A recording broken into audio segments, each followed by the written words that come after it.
Hemos recorrido bastantes requisitos, numerales, conocimiento en lo largo de estas lecciones. Hoy vamos a entrar a un numeral que es la razón de ser de la norma. Todo lo que hemos visto está contextualizado en la planificación. ¿Recuerdan cuando veíamos el ciclo PHBA? Aquí ya vamos a entrar al hacer, ya vamos a empezar a ejecutar todas aquellas actividades, todas aquellas distintos requisitos materializados a evidencias ya conformes a lo que la organización realmente está ejecutando. No quiero decir tal vez o que se malentienda que este requisito es más importante que los otros, pero realmente este es el requisito que nos va a mostrar la evidencia de que esa planificación que hicimos inicialmente pues está bien, ¿sí? Nosotros como auditores debemos tener el criterio de poder hacer esta auditoría enfocada a esos resultados, a poder evidenciar que el hacer realmente está cumpliendo. Este requisito es el numeral 8, que se llama operación. Vamos a conocerlo. En su principio nos dice que la planificación y control operacional lo vamos a ver relacionado en el requisito 8.1. Nos dice la organización debe planificar, implementar y controlar los procesos. Nos dice, véase el numeral 4.4. No sé si recuerdan, anteriormente en ese requisito vimos que era necesario que la organización determinara los procesos que iba a certificar. Entonces aquí ya estamos viendo cómo esta organización planificó, que eso ya lo vimos anteriormente, pero cómo ya implementa y controla cada uno de esos procesos. Eso es lo que busca este requisito. ¿Para qué? Para cumplir con todos los requisitos para la provisión de los productos y servicios y para implementar las acciones determinadas en el capítulo 6.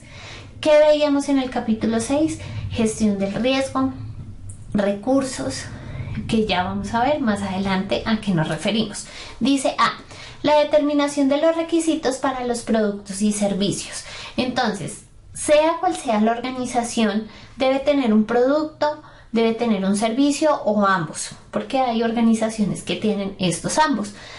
Debe la organización tener claro cuáles son los requisitos de ese producto. ¿Para qué? Para que se venda el producto, para que se fabrique el producto. ¿Qué pasa con el producto después de la entrega, después de que se vende, después de que el consumidor incluso ya lo usa o lo consume? ¿Qué pasa con ese producto? Entonces la organización, la empresa, debe tener esa respuesta, debe definir cada una de esas etapas. Con los servicios pasa exactamente lo mismo. ¿Qué requisitos se necesitan para poder vender ese servicio, para prestar el servicio cuando ya se lleva a la etapa de contratación? ¿Y qué pasa posterior a esa contratación? Después dice B, el establecimiento de los criterios para los procesos y la aceptación de productos y servicios.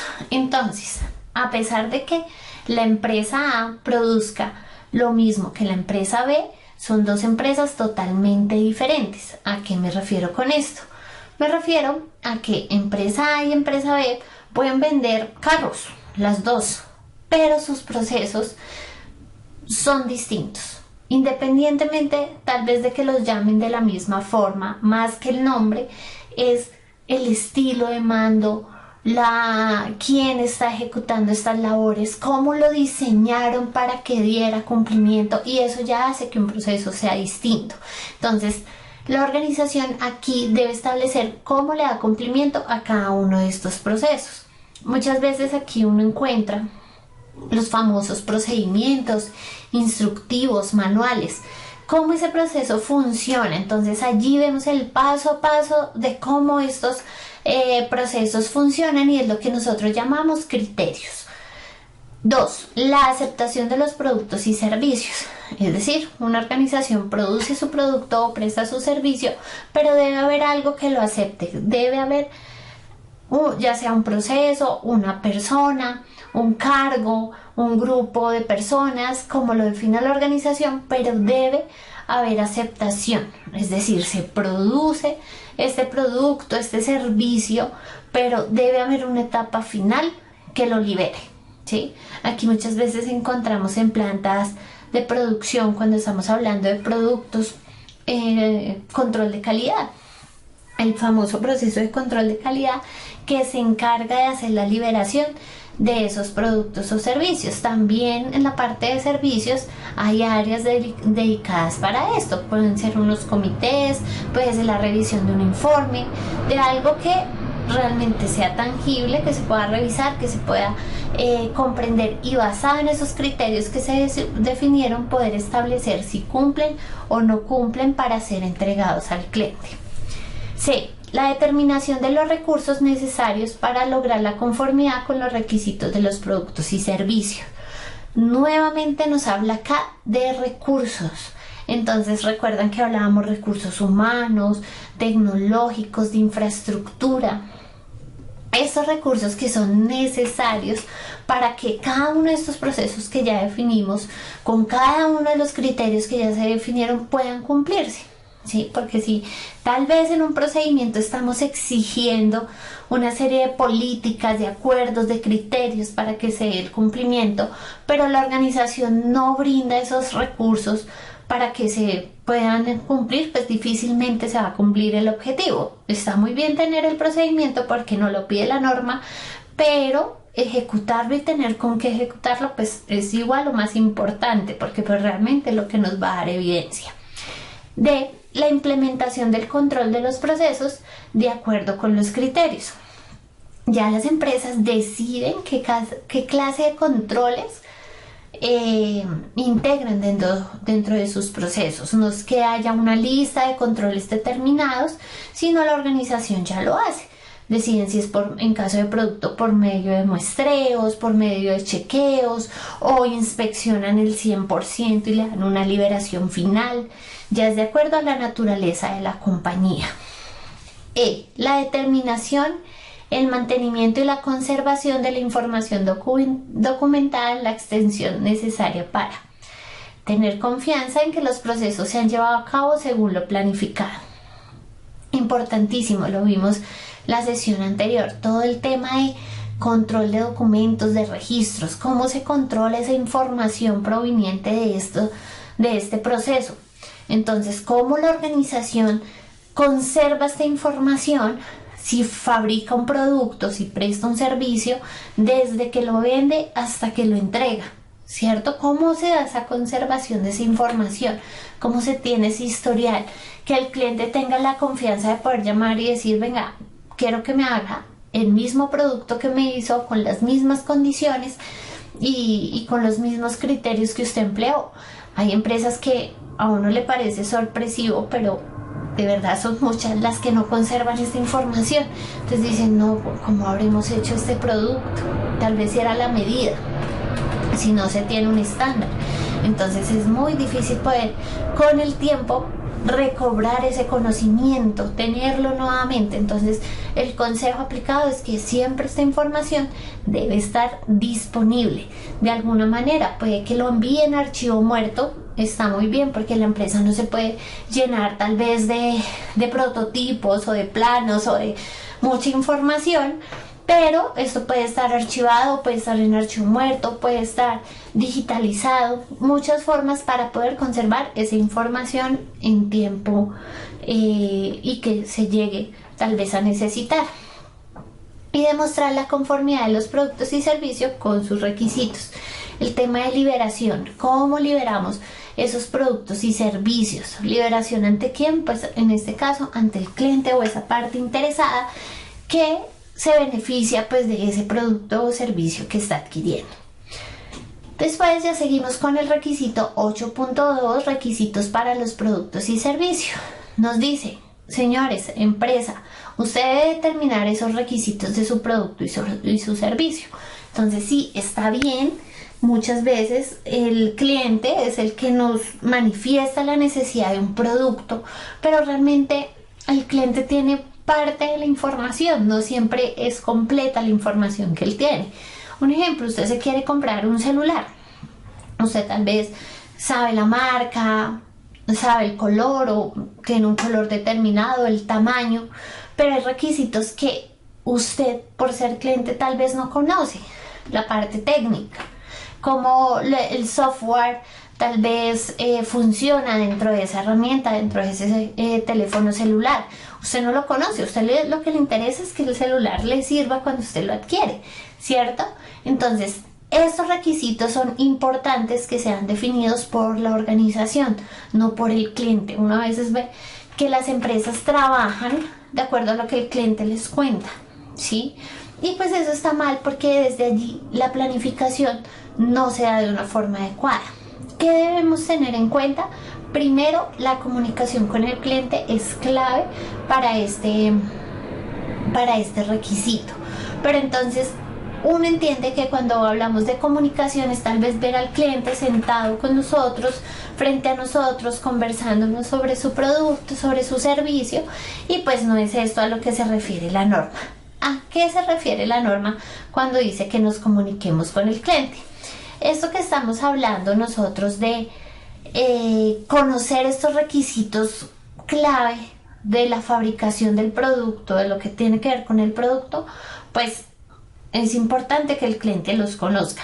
Hay clientes que tal vez no ponen atención, dicen, no, sí, cuénteme, pero pues yo no le estoy poniendo cuidado.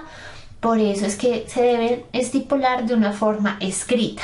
Entonces, proporcionar la información relativa a los productos y servicios. Siempre, siempre usted como auditor debe evidenciar que de alguna manera la empresa dio a conocer esa información relativa. ¿Cómo qué? Las características de funcionamiento, sea producto, sea servicio, esas condiciones, lo que muchas veces uno dice, la famosa letra pequeña, ¿cierto? Puede que usted se lo haga por escrito, puede que usted le ponga un video, que le comunique varios documentos donde está toda la información, pero esto debe ser muy claro para el cliente. Si tal vez hay contraindicaciones, entonces deben estar documentadas en esa información que es relativa, así el cliente no lo pregunte. Uno a veces cuando analiza el tema de quejas y reclamos, cuando ya tal vez llegan a una escala mayor como apelaciones ante la superintendencia, le dicen a uno, pero es que yo ¿por qué le iba a decir esto al cliente si es que él no me lo pidió? Pues sí, probablemente usted, desde su posición como cliente, usted no va a una empresa de telefonía a preguntarle sobre el funcionamiento de la red, ¿cierto? Usted, si acaso, le dirá, venga, es que si yo me voy fuera de Bogotá o fuera de donde, bueno, yo resido en Bogotá, fuera, me sigue sirviendo la señal, si acaso a uno le llega ya, ¿cierto?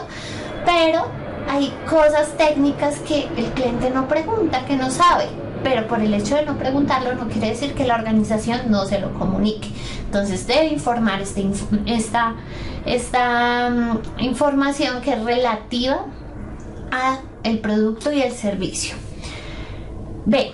Tratar consultas, los contratos o los pedidos, incluyendo los cambios. Importantísimo. O sea, si el cliente debe manifestar alguna consulta, debe haber un canal para hacer esas consultas. ¿Qué pueden ser consultas?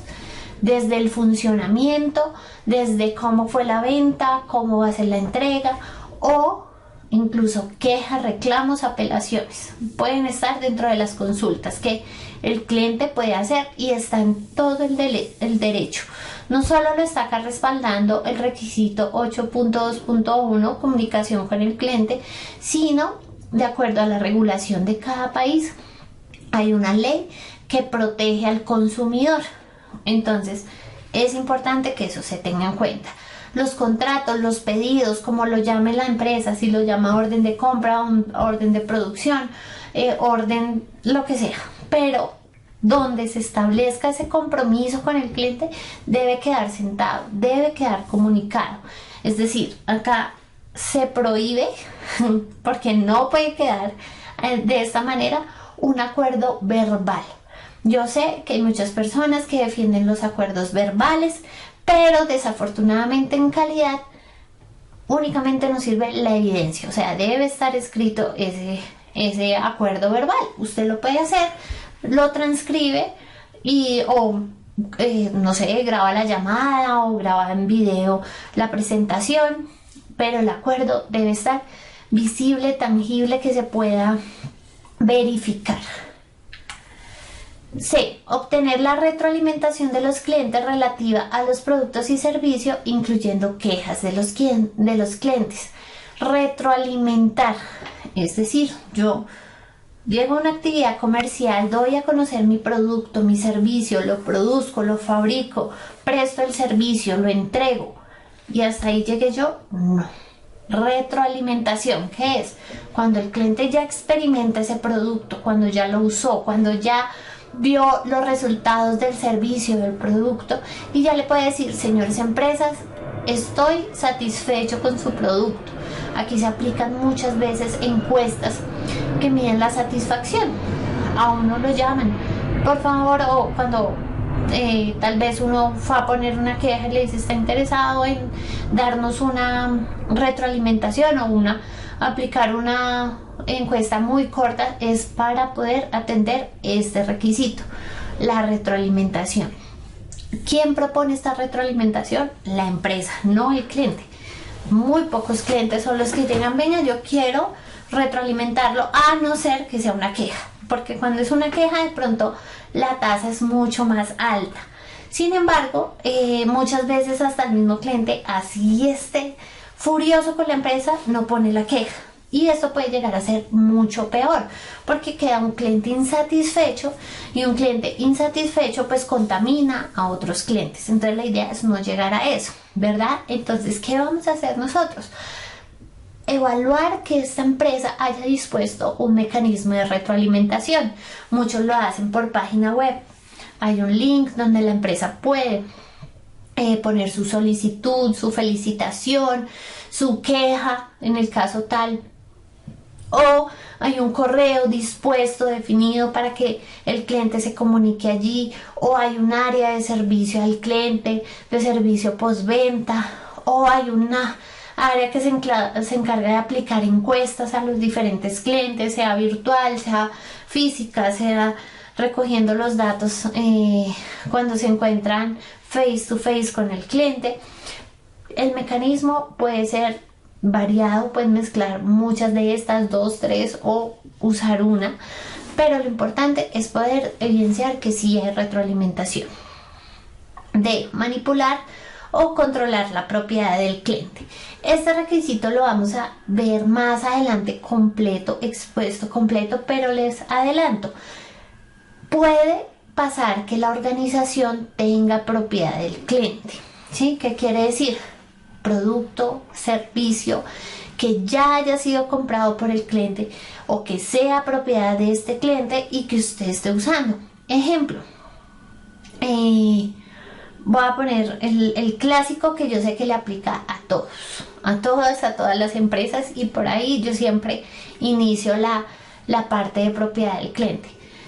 Datos personales, datos de la organización, registros de Cámara de Comercio, RUT, números telefónicos de contacto, incluso fotocopias de cédulas de representante legal. Esto es información del cliente, propiedad del cliente, ¿cierto? Entonces, ¿cómo la empresa manipula y controla esta información? ¿Para qué la usa? ¿Para qué fines requiere esta información? ¿Y cómo la controla? Es decir, ¿cómo no cualquiera puede llegar a acceder a esta información y tal vez usarla de una forma no debida, o por error tal vez la borra, o por error tal vez la comparte con otros? Entonces es una alerta. Otro ejemplo, en un proceso productivo con mi cliente establecemos una relación en la que yo a usted le produzco sus productos, sus servicios, le hago un servicio como nosotros lo llamamos maquila, y usted pues yo se lo entrego ya producido, ya fabricado, listo. Le dice el cliente: perfecto, este es el negocio entre usted y yo le entrego las materias primas, el material de envase, de empaque, y usted se encarga de producirlo. Eso es propiedad del cliente. Cuando este cliente me da la materia prima, los insumos, incluso algunos dan herramientas, dan infraestructura, ¿cierto? Te contratan a ti por prestación de servicios y te dicen: no, ven, tú haces el trabajo acá en mi empresa, te voy a dar este computador, te voy a dar este escritorio, puedes trabajar en estas áreas. Eso es propiedad del cliente. Entonces, ¿cómo la manipulan y cómo la controlan? Establecer los requisitos específicos para las acciones de contingencia cuando sea pertinente.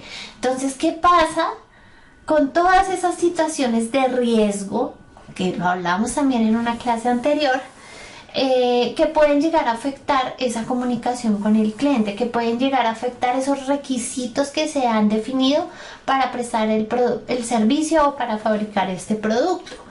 Ejemplo, un paro. Hubo un paro justamente en el momento en el que usted estaba haciendo la entrega o iba a hacer la entrega y no pudo llegar donde su cliente. Su cliente se va a ver perjudicado, usted también. Entonces, ¿qué hace la empresa en caso de esa situación de contingencia? Un robo. ¿Sí? Situaciones que se puedan llegar a presentar. Listo, no seamos tan catastróficos. ¿Qué tal y incrementen el dólar? Incrementó de tal forma que vino a afectar el precio final de su producto que está fabricando o que ya va a terminar de fabricar, pero resulta que usted ya tiene un acuerdo comercial con este cliente y si le cumple, pues grave, pierde hasta utilidades y demás. Le tocó pedir prestado a usted para poder cumplir con esto. ¿Qué le cuesta más? ¿Producirle o llegar a un acuerdo con él o no producirle? ¿Cierto? Entonces esas son todas las contingencias, algunas, ¿no?, de ejemplos de contingencias que se pueden llegar a presentar.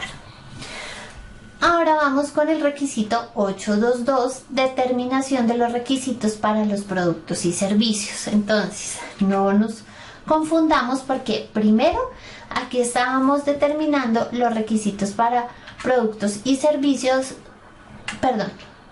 para los productos y servicios, y nos enfocamos en la comunicación con el cliente. Aquí, ¿qué vamos a hacer? Ya nos vamos a enfocar netamente en el producto y en el servicio. Entonces, anteriormente estábamos viendo cómo definir esos requisitos, pero enfocados en el cliente.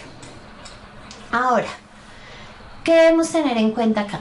Cualquier requisito legal y reglamentario aplicable. Importantísimo.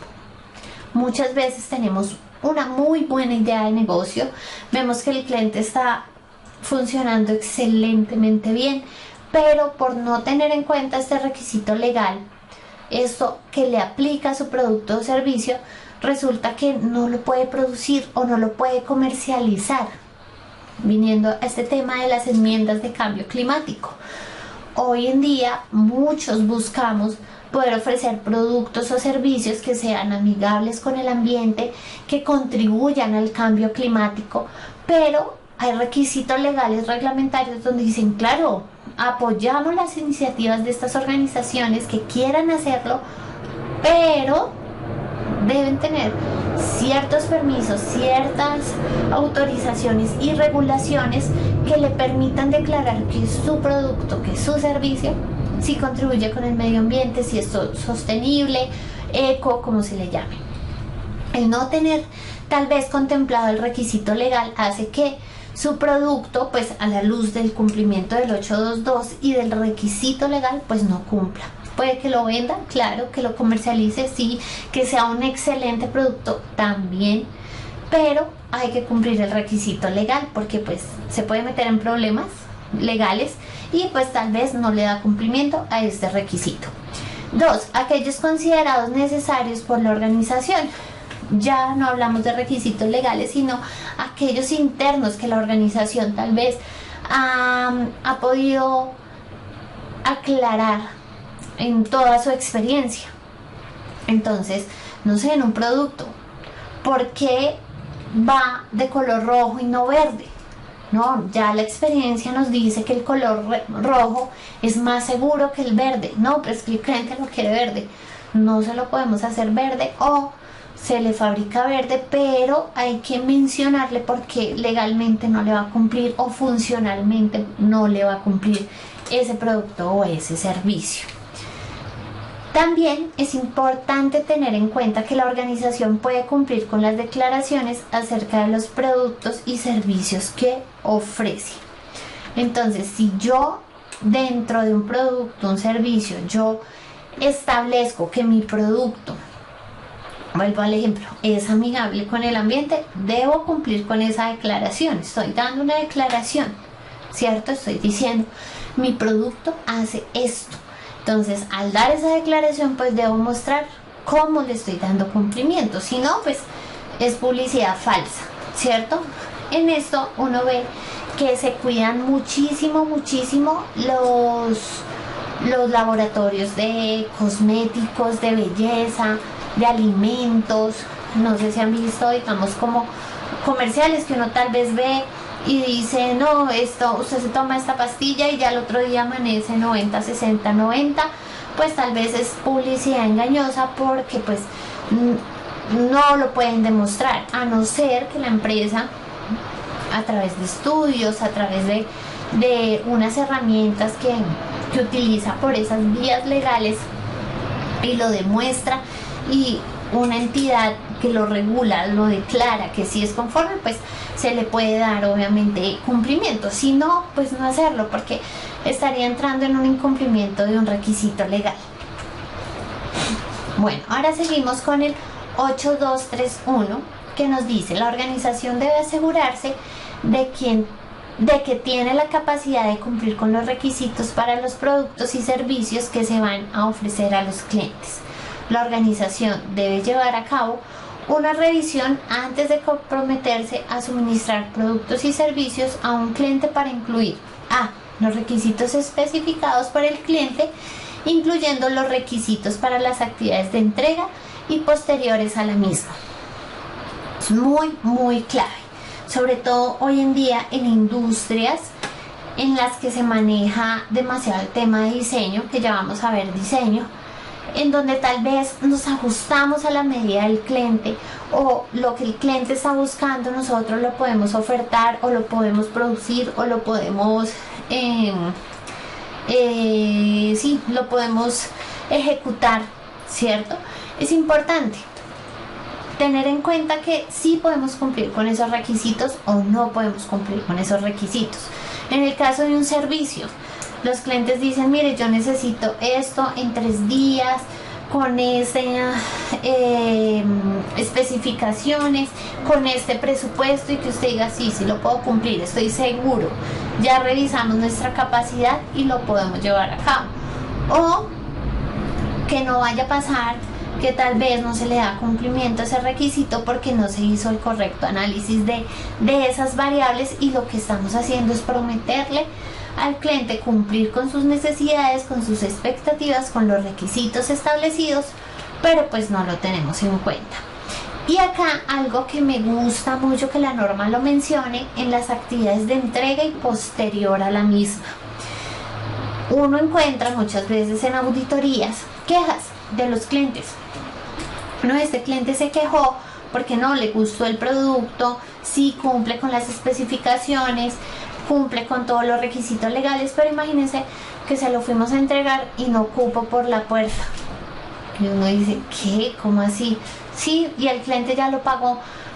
¿Y qué hizo la empresa? No, pues yo se lo dejé ahí afuera porque pues yo llegaba hasta ahí, el cliente necesitaba entrarlo, pero pues eso ya es cuestión del cliente. Entonces ahí usted como auditor empieza a analizar ese caso. Bueno, listo, tiene toda la razón, mire, el cliente firmó el contrato y decía que hasta ahí iba el tema, pero usted le explicó eso. Es cuando los clientes decimos, no, pero a mí no me dijeron eso, a mí me dijeron todo lo contrario, y empieza el debate, ¿cierto? Entonces eso puede llegar a pasar. Ahí uno discute, tal vez no, porque pues si ya firmó el cliente, pues hay unos que no firman, ¿cierto? Entonces ahí sí ya el auditado tienes una conformidad, listo. En este caso el cliente firmó, venga, ustedes le explicaron, se tomaron el tiempo de explicar esa minucia que el cliente no pueda tener su producto porque no cabe por la puerta. Pongo el ejemplo porque es que ha pasado en muchas empresas, ha pasado en muchas empresas que he auditado, incluso empresas clientes, que llevan muchos años vendiendo lo mismo y pasa eso.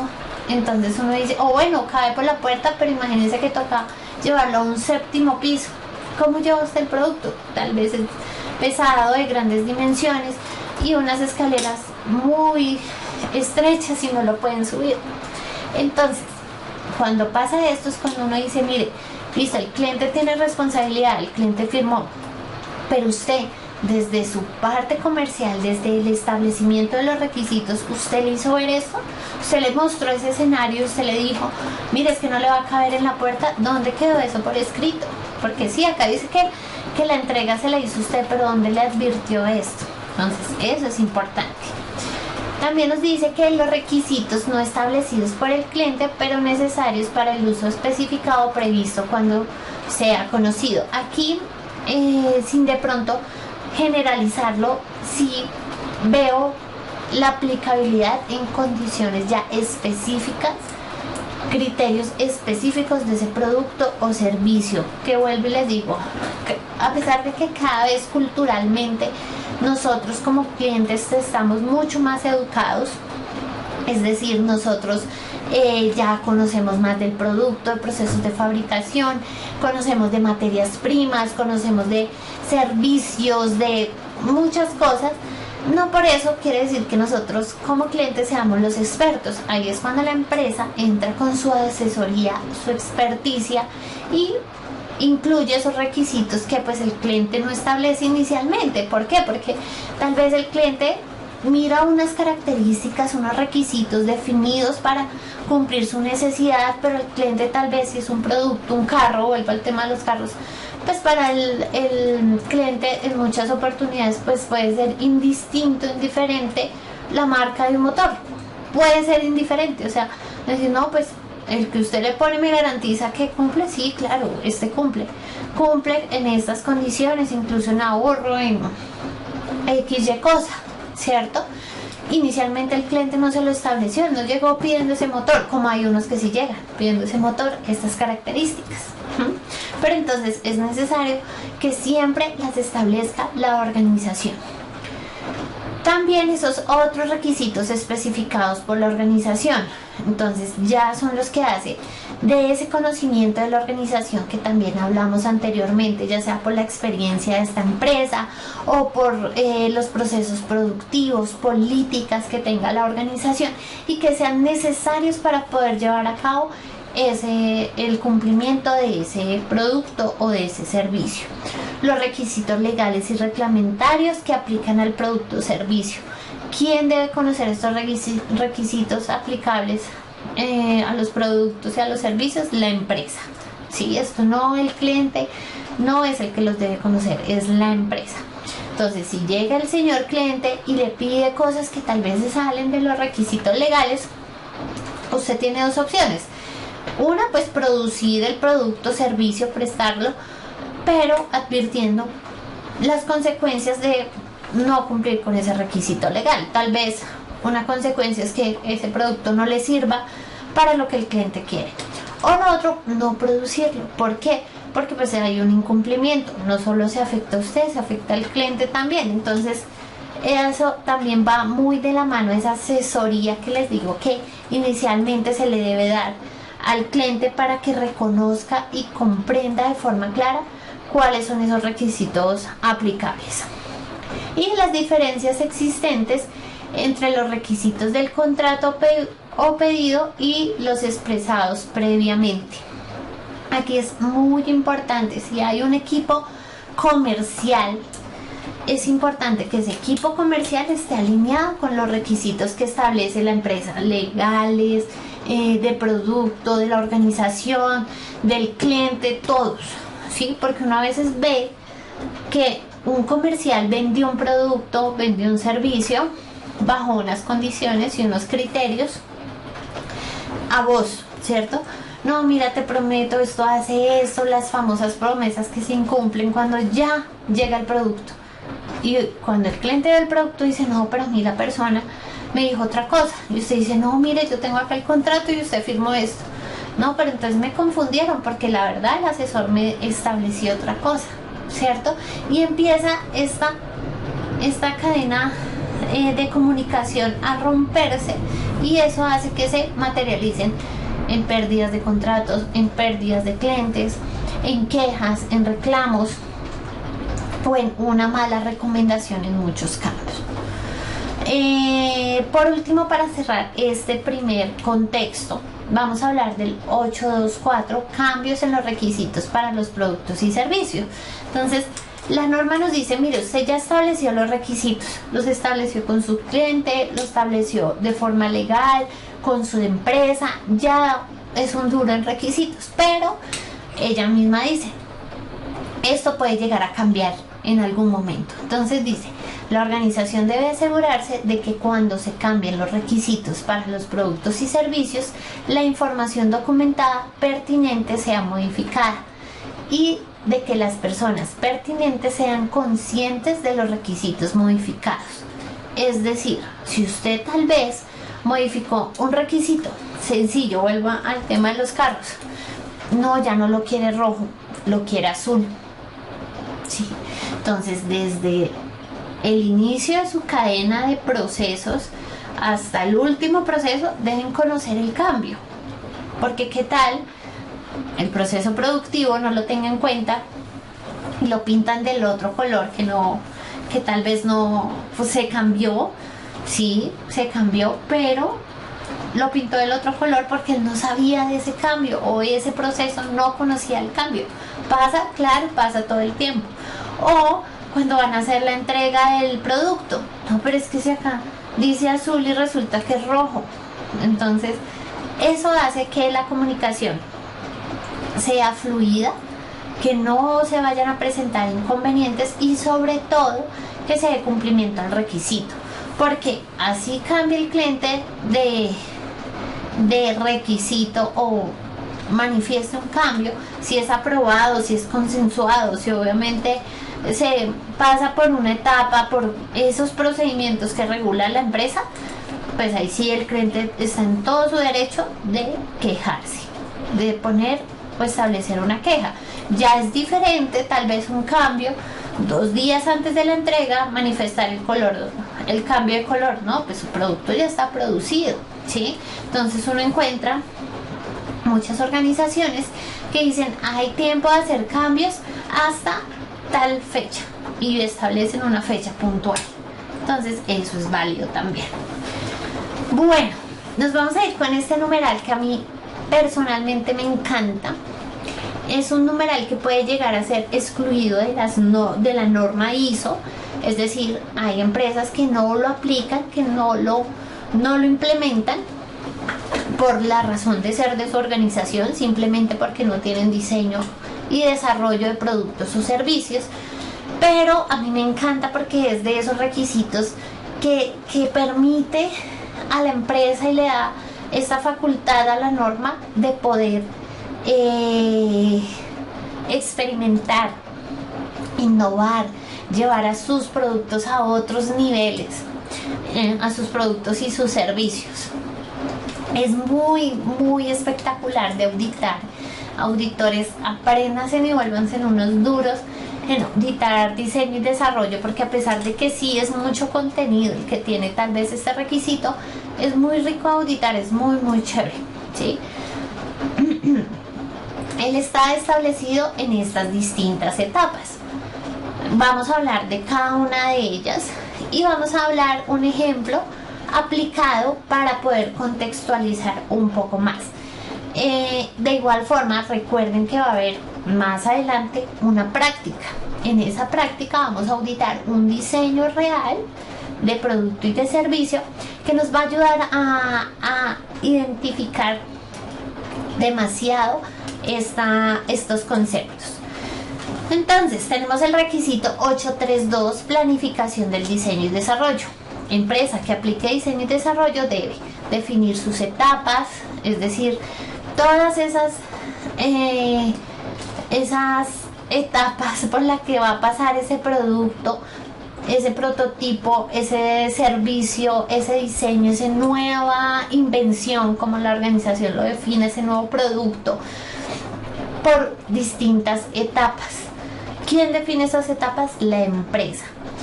¿Qué hay que asegurarse de esas etapas? Pues que realmente las etapas están planificando el hacer, ¿cierto? O sea, planifican muy bien, definen los recursos, definen los objetivos, definen esas estrategias que vimos en su momento para ponerlas en marcha, para asegurarse de que ese nuevo producto, de que esa nueva invención sí va a cumplirse o no va a cumplirse. Los recursos que se necesitan, recuerden, de infraestructura, de recursos humanos, de tecnología, financieros y las responsabilidades. Cuando ya se define esta primera etapa, y veámoslo otra vez en el contexto del ciclo PHBA, ya planificamos. Entonces, después, ¿qué nos dice el diseño y desarrollo? El 8.3 dice 8.3.3, entradas para el diseño y desarrollo. ¿De dónde nace esa idea de ese nuevo producto, de ese nuevo servicio, de esto que vamos a incorporar por diseño y desarrollo? ¿Es un requisito de un cliente? ¿Se lo pidió un cliente? Tal vez este cliente llegó, venga, usted me puede diseñar este producto, este servicio, o por una normativa, una regulación del gobierno, o bueno, cualquier regulación, tal vez un estándar internacional se lo manifestó de alguna forma. Puede ser obligatorio o no puede ser obligatorio, usted lo vio en otra industria, a usted le pareció que le aplicaba la suya, ¿sí? O de su negocio, ya usted en sus metas, en esa planificación estratégica que hizo al inicio cuando analizó el contexto interno y externo, determinó que podrían llegar a ser un nuevo producto, una nueva línea de negocio. Ya después vamos con el requisito 8.3.4, los controles del diseño y desarrollo. Listo, usted puso en marcha esta planificación, pero en marcha de esta planificación usted tuvo que hacer verificaciones, tuvo que hacer validaciones y poner a prueba este producto o este nuevo servicio. Aquí no lo ha vendido, aquí no hay venta, aquí tal vez o hay algunos que son osados y hacen la venta de una vez, pero como lo concibe la norma en el 8.3.4, estamos hablando de verificación, validación y unas pruebas. ¿Pruebas para qué? Para realmente poder verificar que esa planificación y que ese desarrollo que usted ya puso en marcha, si cumple o no cumple. ¿Sí? Si realmente sí está respondiendo esa necesidad primaria por la que sea que haya generado la entrada del diseño, o realmente no y hay que hacer ajustes. Después nos dice que se dan las salidas del diseño y desarrollo. Ya es lo que resulta de esas verificaciones, de esas validaciones o de esas pruebas que propuso. Pueden ser planos, pueden ser fichas técnicas, pueden ser prototipos, pueden ser especificaciones, un nuevo producto, un nuevo servicio, lo que haya resultado de esto. Y usted debe documentar esos cambios que se llegaron a presentar en ese diseño y desarrollo. ¿Para qué? Para que a usted le quede la trazabilidad.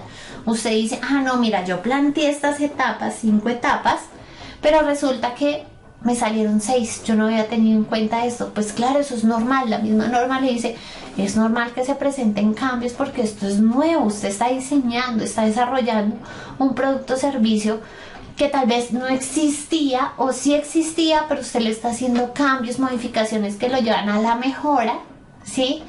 Y convierten ese producto o ese servicio que ya existía en uno completamente nuevo, porque tal vez sus fases son distintas, la entrada para el diseño fue distinta, los controles que usted ahora implementa son diferentes, son más eficientes, los llevan a la mejora. O hay serie de restricciones que se pudieron llegar a contemplar, pero eso no quiere decir que no sea un diseño exitoso, sino todo lo contrario. Es un desafío y el desafío por eso se pone en estas distintas etapas. Entonces yo voy a hacer un ejemplo aplicado aquí para que le demos un poco más de contexto, pero nuevamente más adelante lo vamos a estudiar y es uno de los requisitos fundamentales para nosotros como auditores. Entonces, un caso práctico: desarrollo de un empaque ecológico para Innova Empaques SAS. ¿Por qué puse este ejemplo? porque recuerden que estamos con este tema del cambio climático, queremos tal vez ver un diseño y desarrollo nuevo. Entonces pues me gusta fusionar estos dos conceptos en un requisito. Entonces eso es integridad también del sistema de gestión. ¿Qué hizo esta empresa en el momento de la planificación? Ellos detectaron la oportunidad en el mercado para empaques biodegradables. Se asigna un equipo de trabajo, un presupuesto y un cronograma. Entonces aquí ya tenemos la planificación. Primero ellos dijeron, listo, hay una oportunidad. Es decir, vamos a ver un resultado, vamos a ver tal vez un análisis mucho más exhaustivo, ¿no? No es como que nos sentamos, vimos este empaque y ya lo hacemos. No, detectar la oportunidad de negocios porque hay un análisis del negocio, un análisis de esa oportunidad para realmente poder concluir que es una oportunidad, porque realmente no es como echar globos y ver cuál nos sirve, ¿no? Es realmente detectar esa oportunidad. O sea, para esto hubo un análisis. Se consideraron unos recursos, un presupuesto, perdón, en donde se incluyen todos estos recursos humanos, quiénes son los responsables o quiénes van a integrar este equipo de trabajo, qué infraestructura necesitamos, qué inversión tal vez hay que hacer para esto, y se define y se establece un cronograma para poder recibir ese insumo y poderle dar paso a las entradas. Entonces, ¿qué dice? Los clientes piden empaques duraderos, ecológicos y con buen diseño. Se investigan normativas ambientales y materiales disponibles. Entonces, inicia la empresa en esta fase en la que empiezan a evaluar todas estas entradas del diseño. Listo, el requisito del cliente. Bueno, podemos cubrir mercado, tal vez le podamos vender a los clientes a los que ya les vendemos otros productos, o podemos conseguir nuevos clientes porque necesitan responder esta necesidad de un empaque que sea ecológico, biodegradable, además que sea duradero, que tenga un buen diseño, que visualmente también llame la atención. Investigaron las normas, dicen, listo, es viable porque normativamente hay incentivos para las empresas que desarrollan esta clase de empaques, o legalmente ya es una obligación entrar en este mundo de estos empaques. Todas las materias primas para producir están disponibles, las hemos manejado, o tal vez debemos entrar a cotizar con proveedores nuevos o con los que ya tenemos materias primas que tal vez no hemos manejado. Ya llega la fase de poner a prueba, en desafío, este diseño. Entonces empiezan los controles. Listo, se genera un prototipo, pero este prototipo está cumpliendo con esta planificación, con lo que hablamos anteriormente, está respondiendo a la necesidad del cliente, responde a los requisitos legales que definimos y a esas pruebas técnicas que nosotros estamos concibiendo para realmente saber si estas características o este producto sí se ajusta a esta necesidad. O en esta fase podemos decir no se está dando, no se dio. Para el caso del ejemplo, listo, se dio, tenemos diseño, ya tenemos un nuevo producto, ya tenemos un nuevo estándar, ya es algo que está bajo nuestro radar y contemplamos de que da cumplimiento. Entonces, ¿qué hacemos? Se generan las salidas, planos, fichas técnicas, tener el nuevo empaque, en este caso ya tangible, viéndolo con todas sus especificaciones. Bueno, fichas técnicas ya hablé, si de pronto hay una formulación que va a generar el estándar y que a raíz de esa fórmula empezamos ya a producir en masa.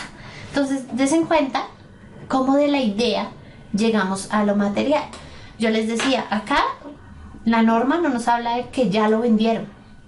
Uno ve como auditor muchos diseños y desarrollos que no se venden, que no se comercializan, quedaron como pruebas, como salidas, se generaron tangibles, pero no se venden. ¿Por qué? Porque tal vez el cliente dijo, bueno, sí, está muy chévere el producto, pero está muy caro. Entonces, no, yo me quedo con los tradicionales. O, no, miren, me lo hicieron en otro lado y usted se quedó con el diseño. Pero entonces, el potencial que hay en diseño y desarrollo es tan grande que las empresas pueden generar innovación.